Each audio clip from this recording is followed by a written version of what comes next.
Data protection and privacy teams are under more pressure than ever with new laws, AI oversight, data breaches, and the constant expectation to do more with fewer resources. That's why TrustArc built a modern privacy and data protection management platform powered by Arc Intelligence. It unifies your tools, automates the work that slows you down, and surfaces what matters most right when you need it. From guided quick actions to our intelligent assistant, Ask Arc, you get credible, contextual answers backed by expert research, not generic AI guesses. Finally, privacy that works the way privacy pros work. Learn how TrustArc helps teams move faster with confidence at trustarc.com/serious-privacy.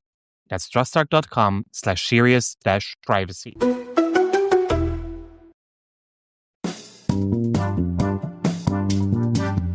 You're listening to Serious Privacy by TrustArc. Please welcome our hosts, Paul Breitbarth and Kay Royal. With all the news on the coronavirus, one could almost forget there are still Brexit negotiations taking place, among other things to find out if the United Kingdom can obtain an adequacy decision from the European Union. Is the UK data protection legislation enough to offer an essentially equivalent level of data protection? What are the British views on using and protecting personal data? What about national surveillance? And how does this all tie into the life and work of a privacy consultant? That and more will be addressed in today's episode of our podcast. My name is Paul Breitbart. And I'm Kay Royal, and welcome to Serious Privacy. Today I have the absolute pleasure to bring to you, for your listening enthrallment, Ralph O'Brien. He is one of the consultants to TrustArc. He has been here for a long time. And he is phenomenal. So he's based over in the United Kingdom. You may have heard Ralph and probably have heard him on various webinars we do and education sessions. He's very, very active in the IAPP. Frankly, he's just phenomenal. And I've been dying to have him on the show for a while now. So I'm really glad you were able to squeeze us into your calendar there. It's my absolute pleasure. Thank you for having me. Well, thank you. And you do know, first question is not about you. It's about an unexpected personal question, and I had a really good one here. I'm pulling it back up. It is, fame or money? Well, as a privacy professional, fame is the absolute antithesis of what I design. Because there's no money? Yeah. Yeah, it's the absolute antithesis of what it is. I can't think of anything much more hurtful than the living your life in the public eye. And I mean, I both admire and have got the absolute admiration for those people who manage to spend their lives with a celebrity status, with the media following them with that. Not my cup of tea at all. And you, Paul? I know you're so materialistic. It's all about the money. It isn't really, but it also isn't about fame. I don't think I want to choose between these two. Oh, Paul is not liking my questions lately. I'm going to have to get away from the this or that version.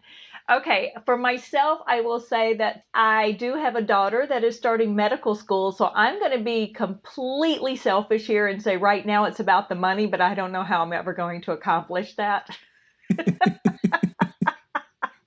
You maybe shouldn't have gone into privacy. Yeah, we might be in the wrong career. Exactly. People in privacy are here for the passion. We're not here for the money. If it's about the money, we probably wouldn't be doing it. We'd probably be at some big law firm doing litigation, right? That's the most likely. Criminal law also apparently pays very well, but I'll stay with the passion for the fundamental rights and the greater good. Just funny you should say that. I've recently been updating my biography. It's any ulterior motives there, Ralph? I mean, purely just to try and, I found it was filled up with all of this sort of corporate speak and wanted to make it more relatable. And the opening line is now passion for privacy. That is the opening line. Communicating my passion for privacy and hoping to inspire the next generation of privacy professionals. How's that for a... Here. So where is your passion coming from, Ralph? That's a very good question. How did I get into privacy? It was a weird and long road. I don't think anyone grows up sort of, thinking, I'm going to become a privacy professional when I'm older. Maybe nowadays they do, but Yeah, perhaps. For me, when I was younger, I actually wanted to be a policeman. And because I was fairly academic, I had parents who decided, I actually grew up on a farm. I'm a farmer by trade. My family were like, you're fairly academic. You're not going to be a policeman. You've got to be a lawyer. No, you're not going to be a lawyer. You're going to be a judge. No, you're not going to be a judge. You're going to be a Supreme Court judge. You know what I mean? And it wasn't until I was actually at university doing law that I actually went, what the hell am I doing here? Believe it or not, I'm a bit of a runaway. I actually ran away and joined the army. Doing communications, doing communication security. So it was after communications security when I ran away from that, when they sent me somewhere hot and sandy, that I decided that I joined local government. Somebody saw law and communication security on my CV back in the late 90s when the Data Protection Act was coming in the UK. Said, go away, do a course. I went, all right. I went away, did the course, and fell in love, and I've been in love ever since. And especially starting the public sector, ironically, I actually ended up working for the police. I ended up working for the UK police at the time of the Bitchard inquiry, where 2 young girls were killed by a man called Ian Huntley. And the way the public sector shared information was really brought into account. Because in the UK at the time, you could pretty much move across the country and disappear, because the police systems didn't talk to each other. It was not like now. It's not like the surveillance society we live in now. It was almost quite the opposite, with manual records, systems locally, nothing connected. So a lot of my early work was about connection versus separation. It was about the needs of the many compared to the needs of the one, helping to set up what was at the time the CRB, the Criminal Records Bureau, and when you can vet someone and how you can vet someone, and when you should share information with the police and others. So, I've really got that in my heart, that sort of that needs of the many versus the needs of the one, public need versus the needs of the individual. And I've watched the last 20 years us sleepwalk further into that surveillance society. So I think privacy is more relevant now than it ever has been. In fact, I would say as our right to privacy diminishes, the importance of data protection law increases. That is fantastic. And I realize I say that a lot, but over the years, Ralph, what would you say is the most dramatic change that you've seen? Oh, well, change is a constant. Yeah, I mean, when I first started out, we were writing memorandums on bits of paper. My first boss got an email system and a computer and printed out her emails and put them in her intro. I remember it very clearly. And change has been a constant. Wait a minute. Did you just say in tray? Do you realize that probably the majority of professionals out there, a little younger than me, probably have no clue what an in tray and an out tray is? I mean, I'm just saying. Imagine your email client inbox as a tray on your desk, filling up with paper. And imagine how full it gets. This is to do with snail mail, right? Yeah, snail mail. Or inter-office memos, as it was back then. But yeah, I mean, the connection of the internet. I mean, as we've gone on, we've been gradually connecting more and more things. You could say that first of all, we connected computers, and then with social media, we connected people. And now with the Internet of Things, we're connecting devices, we're connecting sensors. To me, the rapid rate of change is like that sort of exponential curve. And the way I often describe privacy and data breaches is it's like comparing, the amount of damage you could do with a stick to a sword, and the amount of damage you can do with a sword to a gun, and the amount of damage you can do with a gun to a nuke. As technology has increased, the potential good and the potential, the good, the nuke, the gun, the bomb, they're not bad things. Their technology is neutral. It's what you do with it. It's the human that counts. And as we are growing, we're consolidating, we're getting bigger, we're more globalized. Companies now, are bigger than countries.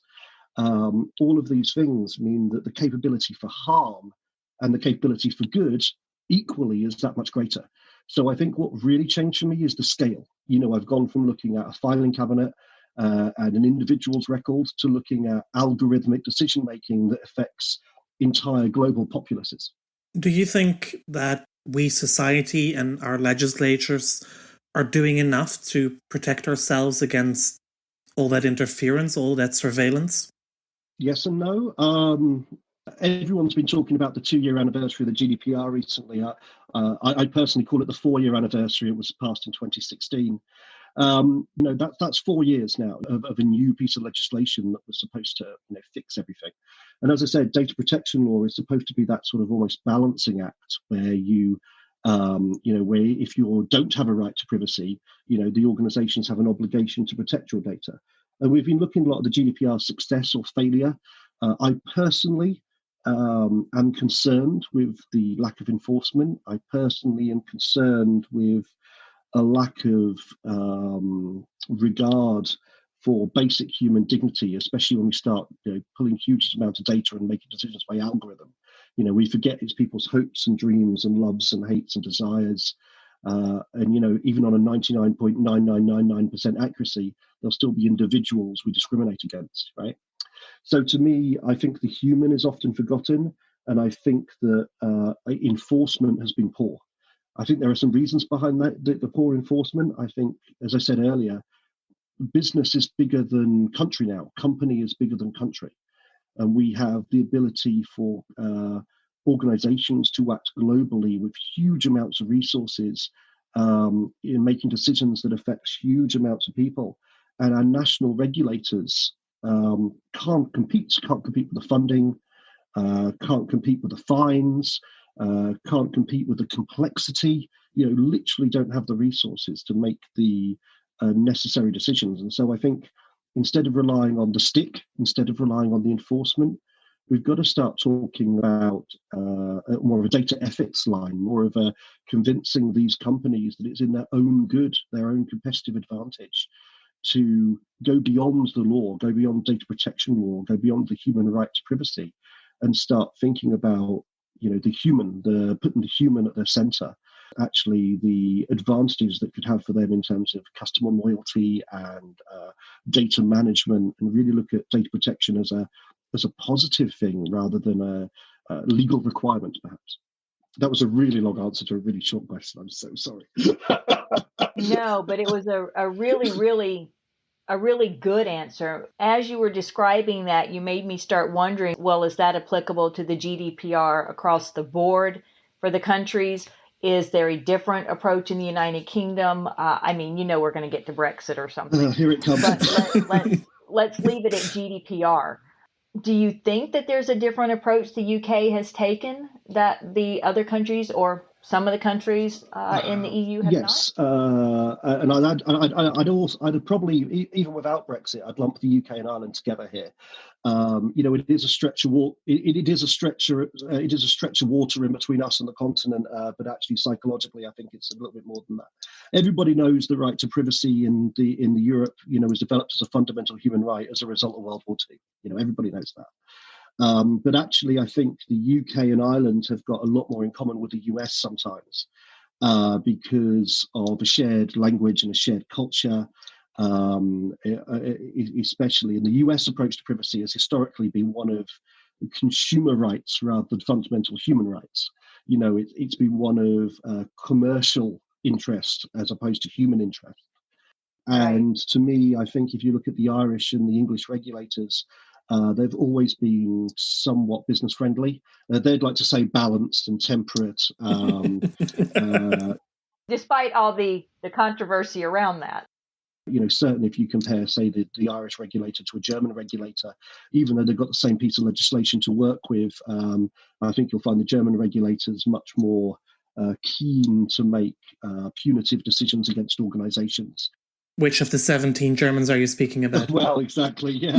But, so certainly some of the decisions they've taken, banning smartwatches for children, you just never see here in England and Ireland. I'm very frustrated, with the ICO's position on ad tech, for example.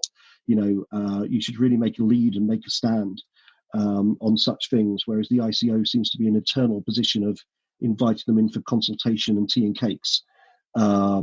Rather than taking any sort of punitive or enforcement action. I mean, they say we're trying to understand what they do, but come on, it's been 20 years now. We've had we signed up to Convention 108 in 81. We've had a Data Protection Act since 84. The principles have not changed. And I can only see, actually, unfortunately, in the UK, the situation getting worse post-Brexit. We've already seen Michael Barnier come out in the last couple of weeks talking about the different negotiating positions of the EU versus the the UK perhaps being unwilling to commit to human rights post-Brexit, the UK being unwilling to commit to keeping those standards of adequacy to EU law because they are concerned about sort of marketing themselves as a tax haven, a data haven in a post-Brexit scenario. And one of the things that was obviously key to their Brexit agenda was to get away from European rules, if you like, and have some sort of more domestic variation. I don't think that's going to go well, especially if they, on the other hand, want to ask for an adequacy agreement, want to ask for an international adequacy agreement. It's, the way I've often described it is it's like trying to take candy from a baby or in fact, more accurately, spitting in someone's face and asking them for a loan, What's your real opinion? You asked me to be forthright. I'm just being forthright. These are known to be unscripted conversations. We have proven this is unscripted. So, Ralph, now that you have mentioned the B word, and you've also already referred to the comments made by Michel Barnier just a few weeks ago, what is the feeling currently in the UK on adequacy? I mean, all the negotiations probably have moved very much to the back burner because of COVID-19, but is there still any confidence, any hope, maybe I should say, that there will be an adequacy decision, or is everybody just accepting the fact that there won't be any agreement by the end of the year and that it will just be a hard Brexit after all? Well, let me just get out my crystal ball. That's why we have you on the program. You have a crystal ball, right? Yeah. First of all, I'd like to apologise for butchering Michel Barnier's name. You've just put me to shame there, Paul. I apologise. Looking at things through my English eyes, I'm afraid. God, Brexit. Do we see an adequacy agreement ever happening? I mean, you could argue it's a political necessity for continued trade. And, if something gets in the way of a continued trade, countries find a way. But I think the UK is on a little bit of a... I mean, I don't want to reveal my political opinions too much, but a little bit of a self-destructive agenda. I believe if you've got, a world that is increasingly becoming global, companies and brands and cooperation also needs to become global. We've also seen increasing resistance to that and increasing sort of nationalism and increasingly xenophobia. It's almost like a counter wave to the globalization and togetherness that we've seen in the world over the last, 20, 30 years. I personally believe, if you want to make change, you come together.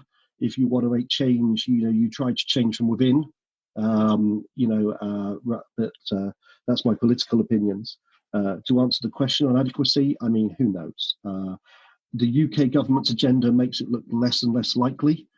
But in order to have some sort of, trading arrangement in the future, that makes it a practical economic necessity, especially if you've got to do things like, make sure that, strike down SCCs in the courts. I mean, what'll be left?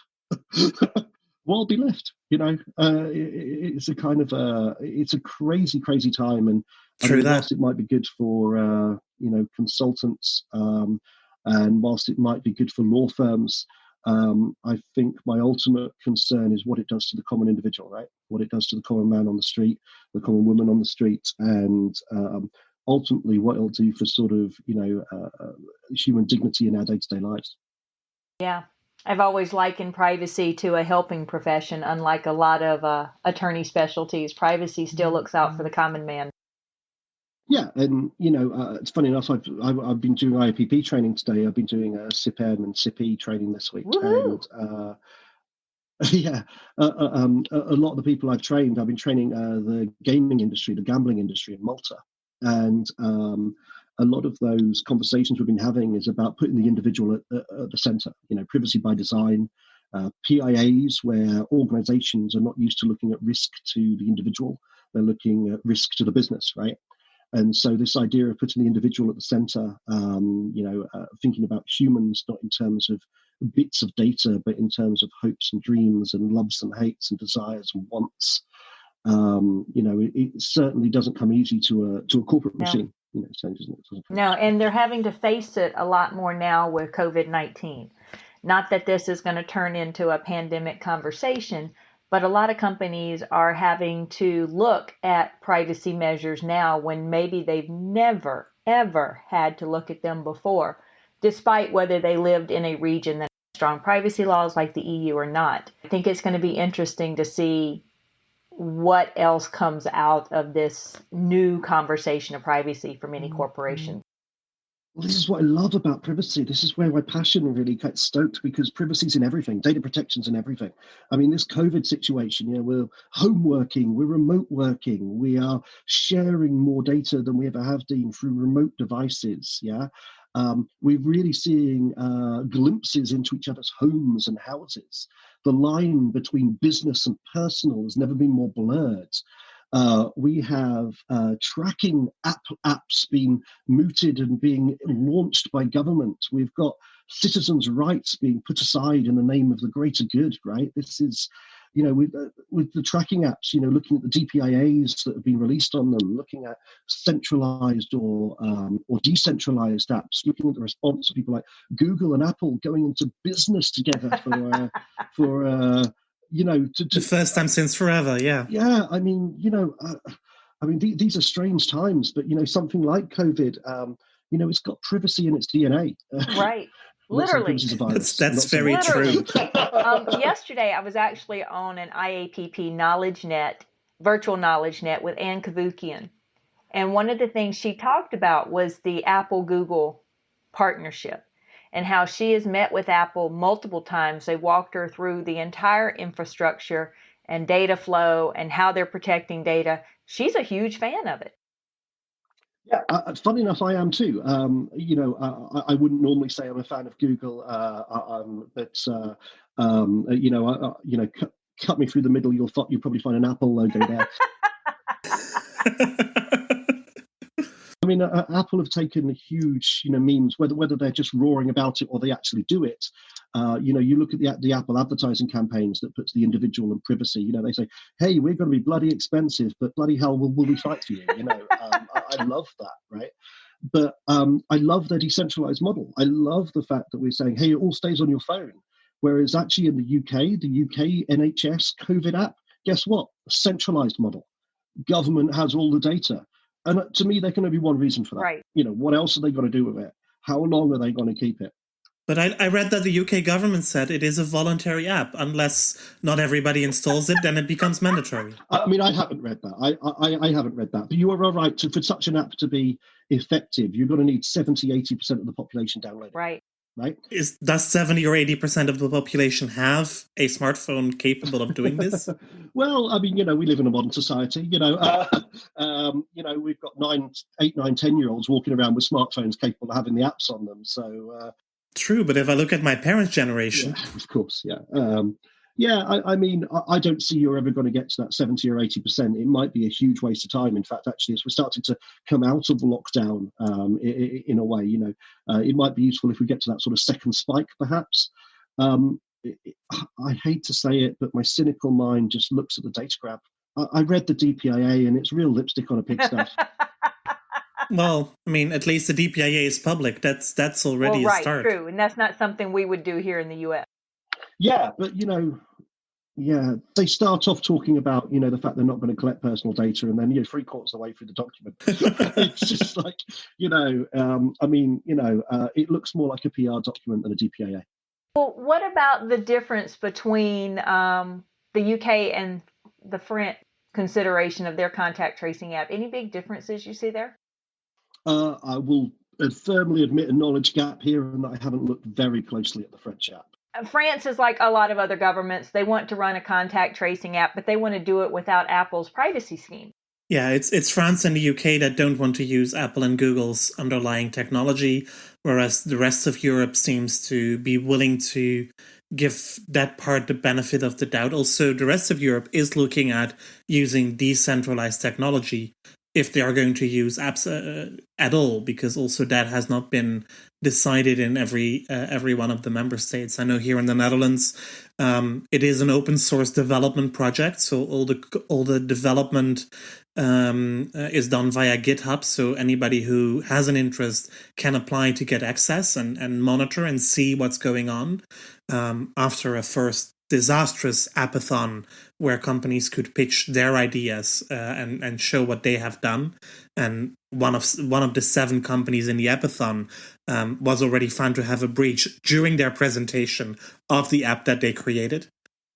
Well, do you know what? I've got an Apathon story that you've just reminded me of, and it's the most beautiful story. I'll have to find the link for you, Paul. I got involved. I don't normally do a lot on Twitter. I'm more of a observer than I am a poster. I'm a lurker, yeah, fine. It's perhaps the privacy part. Doesn't mean I'm still not a voyeur. But I'm quoting that. As there was somebody retweeted or brought to my attention an app that they were doing, and it was around education. It was an appathon. It was, as you said, Paul. It was a load of students getting together, and they were these tech savvy students, and they were encouraged them to build an app.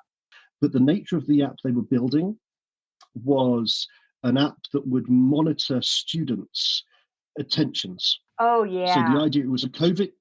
What could possibly go wrong there? Yeah, it was a COVID app, and the point was, let's monitor whether the children are looking at the screen, looking away for longer than 30 seconds. Yeah, there's no problem there. And perhaps I usually went a little bit ballistic. I was kind of, and I'm not a Twitter troll at all. Okay, what's your handle on Twitter? I gotta go find this.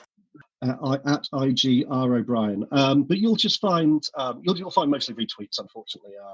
Not too much original content. But yeah, I pretty much not realizing that it was actually a group of young adults. It was thinking that it was older professionals, and I kind of said, you know what, kids have got enough to deal with. Why normalize the surveillance society? They're all stressed about COVID anyway. Some children, it's bad enough even trying to get them to sit at a computer, you know what I mean? And, during COVID, and, yes, of course, I want children to be educated and educated well, but, this is your computer staring at you and marking whether you're looking at it or not. Everyone learns differently as well. People learn by listening, people learn by doing, people learn by drawing. And I went in on a little bit of a tirade. What was really lovely was a few days later, I'd forgotten about it. A few days later, I got messaged by one of the young ladies involved on Twitter, and she'd written a blog. And the blog was kind of like lessons learned, and it was, unfortunately, I felt for them. It was like a load of professionals ripped into me on Twitter. I felt really disheartened. I felt like, I was scum of the earth. I felt like, what the hell was I doing? And I thought, oh no, I've done this to some other person in the world. I feel awful. But then she said, but actually, do you know what? We went back to the drawing board and said, why are we doing this app? And we actually did a survey. They actually put out a survey saying, what barriers are there to your child's education at home during COVID? And the response was bad internet connection. That was the problem. Not whether they were paying attention. The biggest problem they had was the internet going out. And they was like, well, let's design an app that helps with that then. You know what I mean? And it just goes to prove sometimes, with technology, we don't often ask whether we should. We ask whether we can. We come up with this idea. And this is where I think we go beyond the law again, go into data ethics. We go beyond the right to privacy, beyond data protection law, and into data ethics, where we start asking ourselves the question, not whether we can do something, but whether we should, right? And for me, they've developed a completely different solution. They hadn't understood their customer. They hadn't done the research. They hadn't said, why are we doing this? What's the real need here? And they came up with something that was nothing to do with privacy and surveillance. It was, a completely different question. But that is really interesting. And you've mentioned a few times now the surveillance society. And that reminds me an awful lot of the work that I did when I was still with the Dutch TPA, when the former the Police and Justice Corporation within the European Union was part of my portfolio. And I recall that in the summer of probably 2013, the Washington Post released a whole series of stories, Top Secret America, about 90,000 people having the highest level of clearance in the United States on access including lots in private sector companies, being able to monitor the behavior of people, to monitor what they were doing online and offline. And I know that when we were looking at those reports and they came out in the midst of summer when everybody could pay attention over maybe 10 days or so, every day a new story like that. And we wrote quite a lot of reports on that for the Article 29 Working Party, and also did some opinion pieces for the Dutch media together with my commissioner at the time. And that was a year before Snowden. So when the Snowden revelations hit on the front page of The Guardian in the summer of 2014, it was like, okay, we're going to have the same summer all over again. It is all going to be about surveillance, and we need to find ways to put a stop to this. Then we got to the annulment of Safe Harbor in 2015, following the Snowden revelations. And it was the same discussion all over again. Until what point can the state interfere into our daily lives? And until what point can private sector organizations interfere in our daily lives, monitoring everything we do on an ongoing basis, often without us even knowing that it is happening? And we thought we had given good recommendations and found some sort of approach at the time that the European Commission could work with. And then, of course, we got the Cambridge Analytica scandal. We are now 7-8 years down the line, and I don't think we have learned any lesson yet. No, we don't. I mean, I think as privacy professionals, it's tempting to shout privacy is dead, let's all go home. I feel like I've been I've been fighting the rear guard of a losing battle for the last 20 years. I mean, my own personal story on that, I was part of the police committee in 2001 that looked at number plate recognition. Or ANPR. And ANPR, exactly. Yeah. I wasn't sure whether the abbreviation was international, but yeah, ANPR. Yeah. And the ICO got round the table with the police, and they agreed it just after September the 11th, 2001, to create a ring of steel around London, as it was called at the time, a one-off. They said number plate recognition, such a dangerous surveillance tool that it can only be, as an anti-terrorism provision, be used as a period for 1 year to create a ring of steel around London. Now ANPR is... We are even using it to find the advisor of the British PM, right? To see whether or not he went for a drive. Yeah. Every petrol station forecourt, every parking garage, yeah. And the actual original Ring of Steel cameras is now the London congestion charge zone, ironically. So you need to pay to be monitored. It's that sort of function creep. It's that sort of scope creep that, once you open the doors to something, it's a Pandora's box. Privacy is always a Pandora's box. Once something is known, it cannot be unknown. Once the damage is done, it's done. Once the floodgates are opened, it's opened. And people have been saying privacy is dead when the camera was invented, when the television was invented, when the internet was invented. But I think where we're wrong is we look at it as a binary system. We look at it as a yes or a no answer. The problems I've seen with all of these COVID discussions about the app, for example, is it's privacy versus public good, right? Right. I'm sure Anne Kavukian would have said this on your webinar, Kay, is that it doesn't have to be a negative sum. It can be a positive sum. It can be a win-win. This is, it's the principle of the thing of privacy by design, isn't it? It's win-win, right? The idea that people look at privacy as a negative cost to their business, as a law that they've got to comply with, to me is the biggest sadness that I have, rather than look at it as this is our way to win business. This is our way to win customers. Go through the privacy principles, get rid of data you don't need anymore. Make sure the data you've got is... Bite your tongue. Yeah, make sure the data you've got is accurate. Don't get more than you need. I mean, is this just not efficient ways to run a business? You can turn the... Be honest about what you're doing. Y'all are going way too far now. Too far. I know. It's a far-fetched statement, but I mean, to me, these are just good practices, right? This is a way to do good business. To me, it's not privacy versus business. It's not privacy versus public good. It's privacy and public good. To me, if your right to privacy is gone, then data protection law is your savior. You know, data protection law is what makes sure organizations deal with data in the most effective, efficient way. It's not your barrier to good business, it's your route to good business. And this is, I know I'm talking in sound bites here. But only because you see me writing them down. But this is, you know, if I'm talking to senior management, you know, and I had this for all the way through the GDPR, especially, you know, companies coming to me and saying, "Hey, Ralph, you know, I've got this problem. How can I make it go away by the 25th of May?" And I'm like, man, that's when the problem starts. You know, you've resourced a problem that, and you know, I had people whose projects ended on May the 25th. Wow. Oh, I've heard about companies where they hired a DPO and said, "Well, that's GDPR solved." I mean, for a start, May the 25th was a Saturday, and I was in the cinema watching Solo, a Star Wars movie. I mean, you know, that's how concerned I was. You know, Monday morning, the ICO wasn't going to turn up knocking on your door, and I feel really sorry for CEOs and MDs that were sold like, oh, 20 million euros, 4% of global annual turnover, masses of subject access requests, the world's going to fall in on Monday. You know, right now, I'd be feeling very, very peed off, right? Because I was sold it as a stick, as a bad thing that's going to hit me if I don't do things. That's blackmail.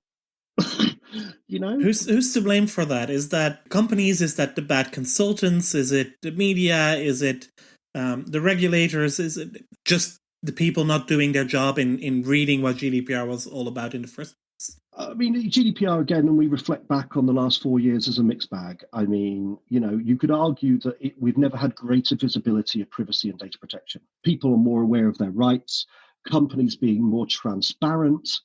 You know, when I talk about privacy and data protection at a dinner party, people know what the hell I'm talking about. People want to contribute to the conversation. They don't tell me to shut up anymore. It's brilliant. True. That was different 6 years ago. Yeah, they tell me to stop being so boring. This is the fascinating, visceral stuff that affects all our lives. And, you know, people really love to get on board with that. But on the flip side, you're right. The marketing and sales engine got involved. There was money to be made out of GDPR. There were things to be sold. There were new technologies to be created. And you know, there were silver bullets to be sold to companies, right? And yes, I think as a privacy profession, as a sales and a marketing profession, as companies, we've also got to take ownership of the fact that we may have perpetuated some of those myths, that we may have, you know, in our efforts to, you know, move organizations further along that maturity model, perhaps with good intentions, you know, perhaps with good intentions, you know, we may have perpetuated some of those myths ourselves and encouraged that sort of quick panic buying, let's fix the problem, are you compliant, yes or no behavior, rather than the through life evolving programs that and the sustainable privacy management that we should have been creating. Exactly. It's a way of life, not a graduation ceremony. Superb. You're speaking in sound bites now. That's amazing. I'm going to write down yours. Okay, final question is for you. Usually I would say, is there anything that when we asked you to come on here, you wanted to make sure that this one piece of information you had to share? But I'm actually, and if you want to go there, we'll go there. But I think I'm going to take a page out of Paul's book and say, specifically, because people are very, very interested in the UK, specifically, what do you see in the near-term future for the UK? It's funny, you just reminded me at a conference a year back, someone asked me, you know, what my closing comments were, and I said available at reasonable rates and dropped the mic, you know. But perhaps that's a bit too self-moving on. What do I see in the short and medium term for the UK? Oh, God only knows. Let's get out of lockdown first. We are moving our lives increasingly online. You know, this has only contributed to that. You know, we are living our lives increasingly online.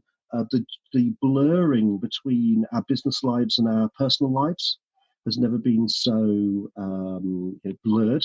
You know, we used to have very clear distinctions, and I think now, you know, with our online personas, and you know, I used to try and make it very clear in my life that, you know, what was business and what was personal, and I encouraged a business persona online, but you know, we would try and hide a personal one, and you know, that's increasingly difficult to do. Everything's connected now, you know. So I think against that backdrop of a technologically advancing society and an evolving society, my hope for the UK is that, I mean, I think I'm resigned to the fact Brexit's going to happen, whatever. I'm going to stop sulking about it. But my hope, No, you're not. But my hope is that we could use it as an opportunity to be better. That we could actually, instead of being limited, we could perhaps open ourselves to this idea that we could open to the world. Perhaps we could open to globalization. We could perhaps come up with any sets of laws or amendments we make aren't at a detriment to individuals' human rights. If I was to send a message to the government at the moment, it's please, please, please remember the individual. It's please, please, please remember that.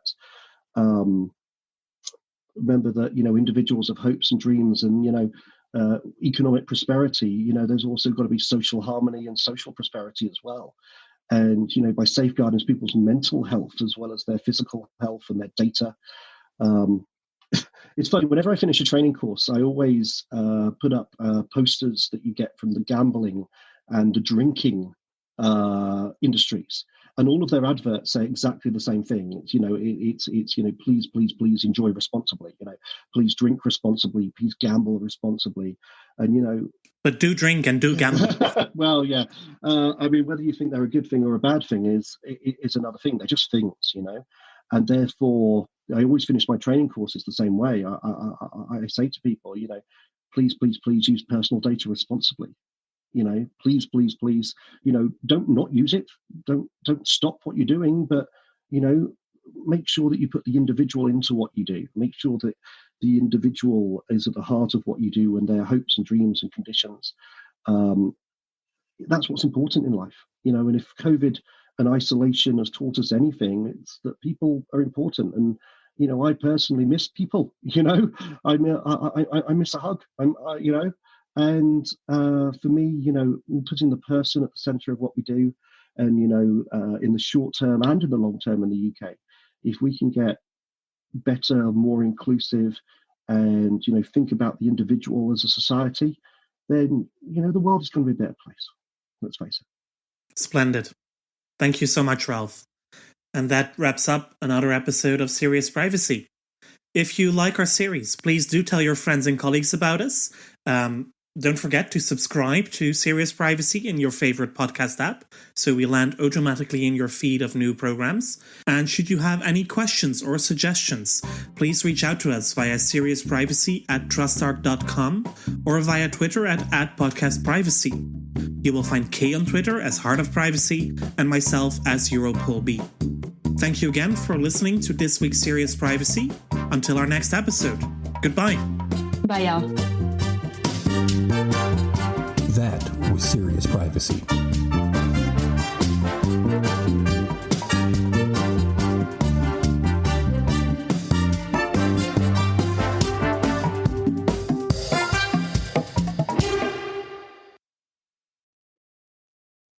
If you're a data protection or privacy professional, you already know the pressure. Non-stop regulatory change, AI oversight, internal demands, and the expectation to somehow stay ahead of it all.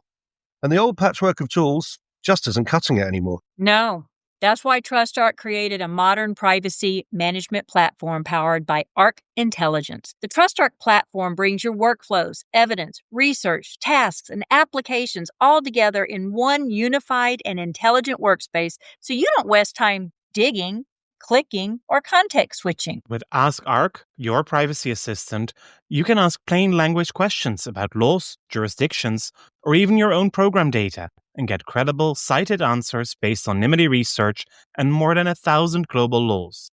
It's explainable, transparent, and purpose-built for data protection and privacy. So if you need to add a vendor, create a cookie banner, or start an assessment, quick actions take formally complex tasks, turn them into bite-sized guided workflows to save you time. It's a platform that thinks like you, works like you, and helps you move faster with confidence, whether you're a seasoned DPO or you're just getting started. See how modern privacy gets done.